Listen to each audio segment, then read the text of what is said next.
I was reading to my kids the other night. We have a rule that if they get their teeth brushed and their goddamn pajamas on by 7:30, I'll read a book. Those are the rules. I'm always glad when they get ready, because I like to read to them. I do. I love reading to my girls. So we read a book the other night. We were reading Tom Sawyer. I'm reading them Tom Sawyer because Mark Twain, great author, and they're 5 and 9 years old. They're young for it, but they catch up to it, and they're fascinated by all the language. He uses big words and beautiful writer. And I picked Tom Sawyer, not Huckleberry Finn, because Tom Sawyer is a nice kid. Goes to school, he goes to church, lives with his aunt. A Huckleberry Finn is a dirty little homeless little white trash creep. And the main problem is that he won't stop saying 40 times a page. I can't sit on my daughter's bed and just say all night and then put her to sleep. I just ain't gonna do that. Anyway, I'm reading him Tom Sawyer, and it's a real nice book, but then all of a sudden he runs into Huckleberry Finn on the street.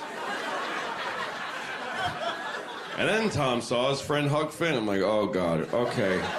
All right, let's take it easy here, fellas. Let's just have a nice, quiet conversation here. Let's see how this goes. Huckleberry Finn was carrying a dead cat. It's not a good sign.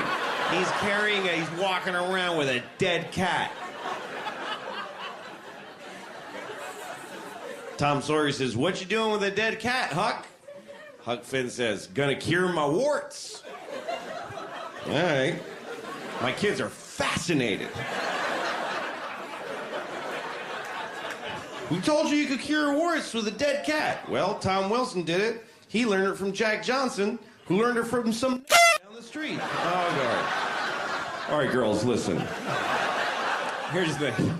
America... People would say this word, and it's not a good word, and I don't know why.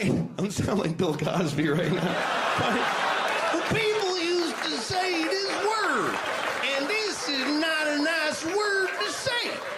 And so we remember. I told the girls, you know, these boys are racists.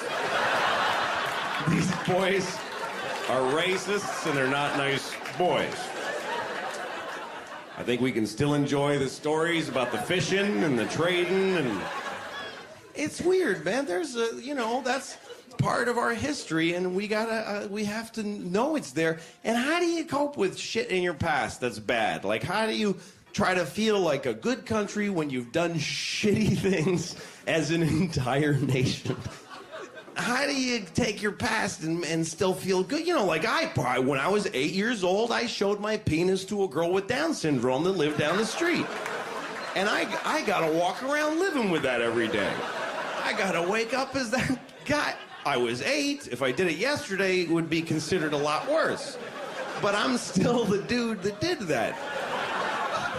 I was just a kid, but this is still the penis that I showed to the girl with Down syndrome by the dumpster behind Kentucky Fried Chicken.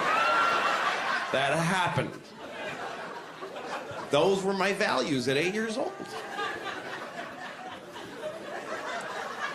And I know that's an awkward thing to equate to slavery in America, but it's kind of the same thing.